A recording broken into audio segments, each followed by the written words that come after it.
Hey YouTube, it's your boy Ray Ray coming back at you with another Houston Texans feed. I just wanted to do a video because I want to cover three different things. Number one, I want to cover the preseason game that happened with the Green Bay Packers.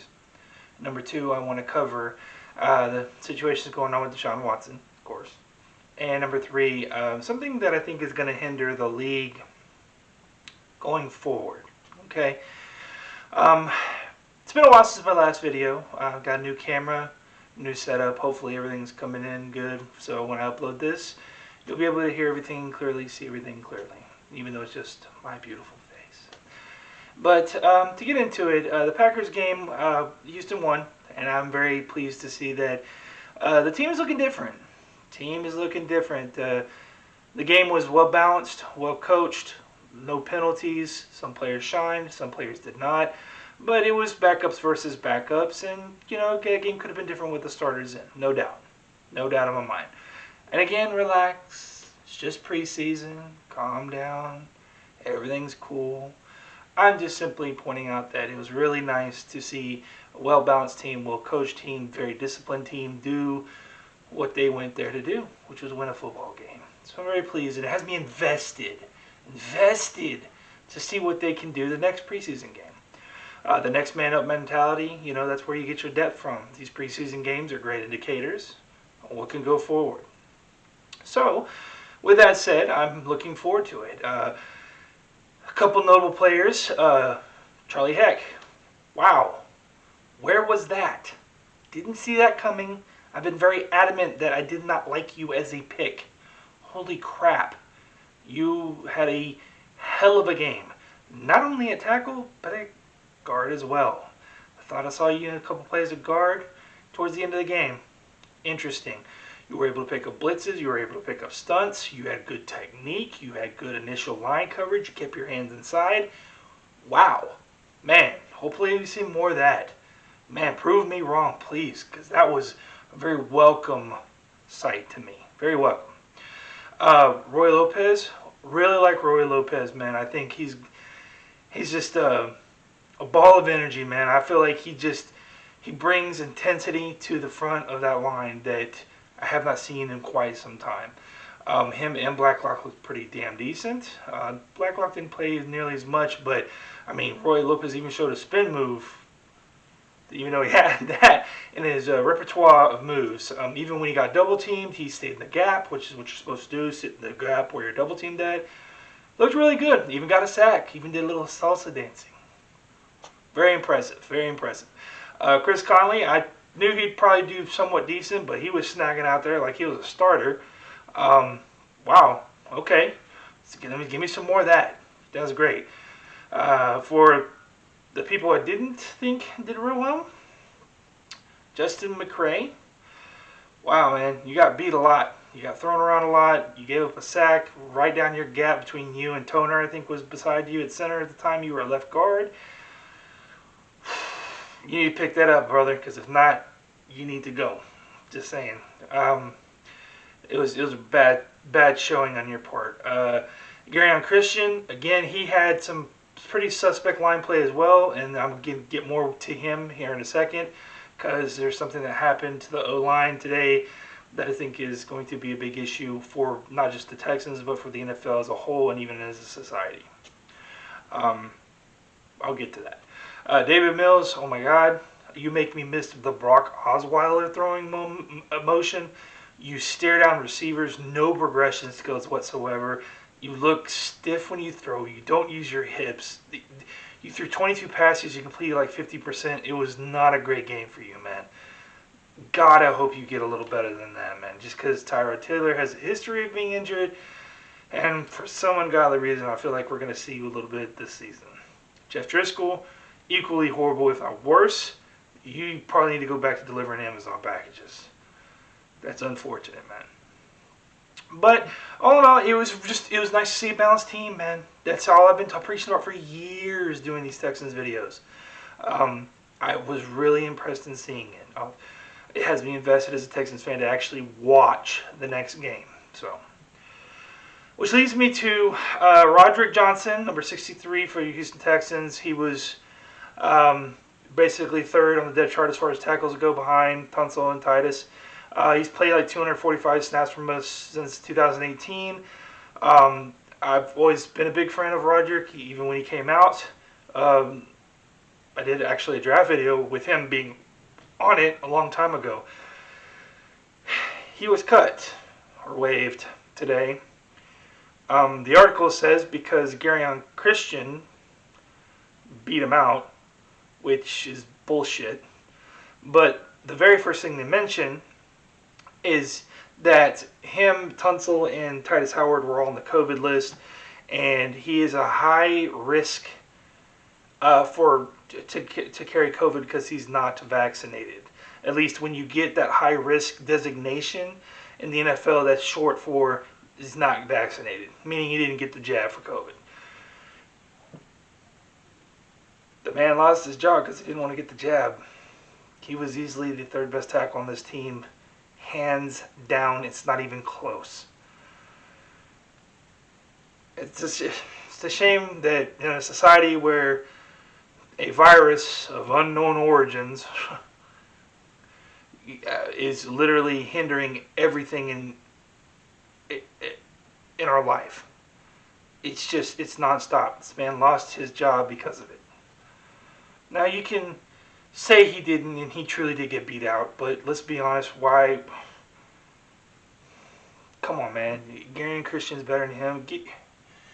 Give me a break, man. I'm an O-line guy. I'm an O-line guru. I focused on offensive linemen more than any other position group.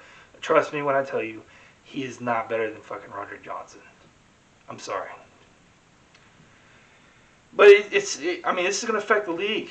I mean, so if the guy doesn't get a jab, you're just going to designate him for assignment? In other words, they're infringing on his human rights to not do that. And it's not a political thing, so don't get twisted and don't leave comments saying, "Oh, you're not doing your part." I don't believe in putting something in my body that has not been tested, been approved. Furthermore, it does not really do what it's supposed to do because the vaccination is supposed to stop COVID from coming in you, but you don't. Maybe you need a booster. I'm a little smarter than that. Sorry. Just not. If I choose not to do it and I die from COVID, then like Drago said in Rocky, if he dies, he dies. That's the reality. I'm sorry. You make your own choices. It is your body to do with it what you will. That's a right. But that's infringed on because an employer feels that it's not a right. That you need to do it for the betterment of everyone else. I just see that as a humongous problem going forward. Now, the topic, Deshaun Watson. Oh, Deshaun. I wish I was there. I wish I was part of your little entourage to keep you from making these gross mistakes for these women. And I say that loosely. These women that are accusing you of what is out there in the ether. I don't care whether you did it or not. I don't. My gut tells me women out, especially for a guy who's in his position, are out for a sack. They're out for a sack, metaphorically or figuratively. Take your pick. And I just feel like maybe there's a lot of BS with that. But with that said, it doesn't mean it didn't happen. And it doesn't mean these women are lying. It simply means that we don't have everything out there yet. We have ideas, we have stories, rumors, innuendo out there as far as what actually is happening. He enjoys butthole pleasures or doesn't, or whatever the case may be. I blame a lot of this on him, and I'll tell you why. You didn't get out in front of it, man. You as a man, if someone was accusing me of these things that these women are accusing you of, despite what my lawyers or managers, agents say, I'm going to get out in front of it. I'm going to say, look, yeah, we did some freaky stuff.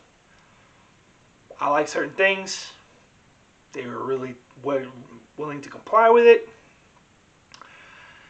And they say they're not. I'm not saying what I did was right. It was bad judgment on my part. I'm sorry, but I would like to focus on myself professionally, and I would like to move beyond this as quickly as possible. Right? That's not admitting guilt. That's just you sharing your side. So all these beautiful stories that come up don't get any air. But Deshaun said this on that day. You didn't do that. You didn't do that. And you didn't help your case. You requested a trade before all this went down. Didn't want to play in Houston anymore. Get it. I get it. I understand it. I'm not even mad you did. I'm not. But now you don't really have the leverage to do that. You just don't.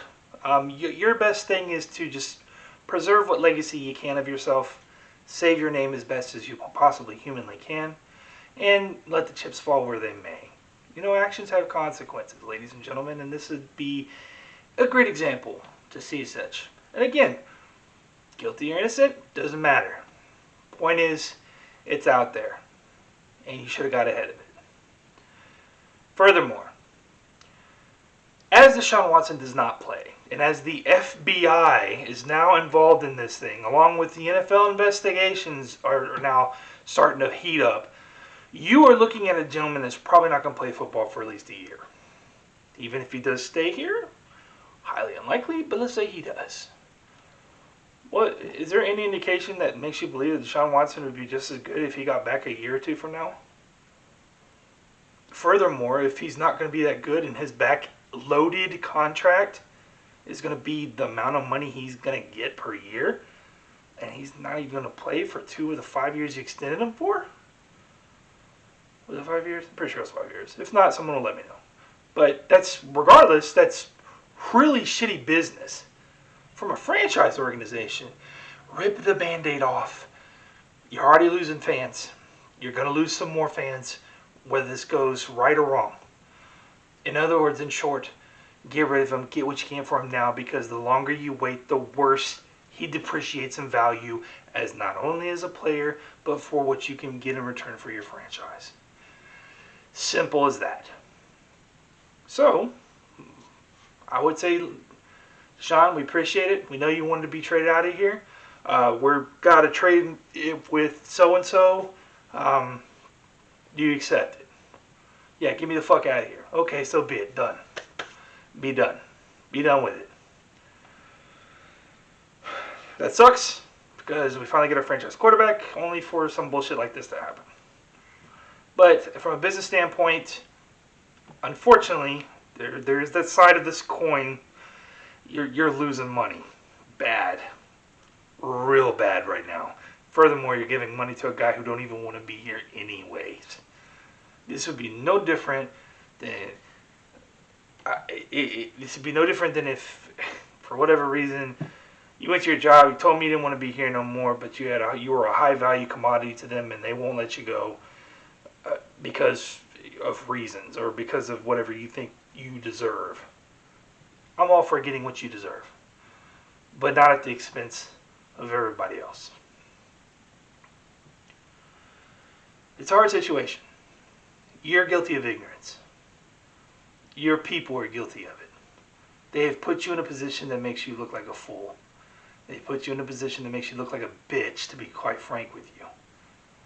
Yeah, I did these things. No, I didn't do these things. Okay, either way, you should have come out ahead of this. It's a sad scenario, man. It's a sad scenario. To me, it reminds me of the Ben Roethlisberger thing. And he didn't, I mean, Pittsburgh stuck by him and it worked out for him. But he didn't request a trade out of there. He's been unhappy with him at times, but I think Mike Tomlin's kind of reeled him in and said, hey, but no, Ben, we love you here. You're beloved here. We were here for you during your time of need. You know, and the same thing's going to happen to Watson if he stays here. Houston fans, stop being delusional, please. Stop being delusional and try to understand that the Deshaun Watson that we used to love is gone. Whether it be through legal action or just his own proclivity of not being here. Doesn't want to be here. To oblige him. Let this be a circus for somebody else. We have enough problems as a franchise of our own. Anyways, as per usual, we can agree to disagree. Thank you for stopping by. Your time is valuable, and I appreciate it. I will be bringing more videos as the year progresses.